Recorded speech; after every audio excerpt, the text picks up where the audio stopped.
Relaciona ao caso de veterano e a cela de detenção que colidile, Comando Geral votou na medida cautelares, onde foi suspensão para membro PNTL e comando dele na Ingualo, onde submete para processo de investigação disciplinar no criminal durante l'Oronenolo. Porta-voz Comando Geral Polícia Nacional Timor-Leste, Superintendente-Chefe Armando Monteiro informa ali husi conferência imprensa segunda-feira, Loron Lima fulan setembro tina rihun rua nulo resin rua. Iha sala conferência quartel geral PNTL Kaikoli Dili.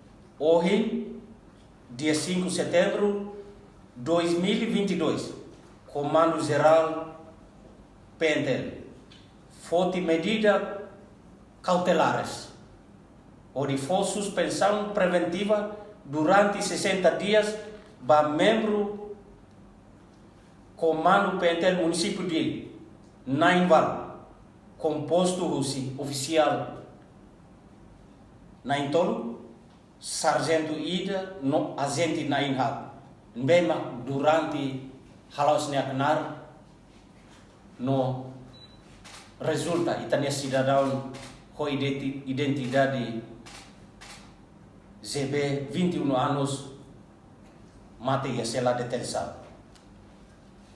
Onde submete para processo de investigação disciplinar no criminal ninia. Membro Comando PNTL município de Linaiwalu nebe composto husi oficial na Intolo, ho inicial ASC, MSC, AK.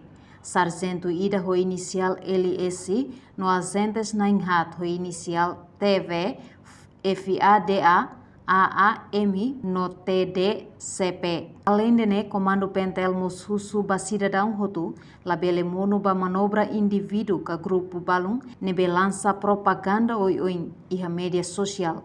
Mebe husu atu cria paz, unidade, amizade, promove identidade cultural, onde contribui para a estabilidade e segurança no desenvolvimento nacional. Reportagem da Xaviera Televisão Timor-Post.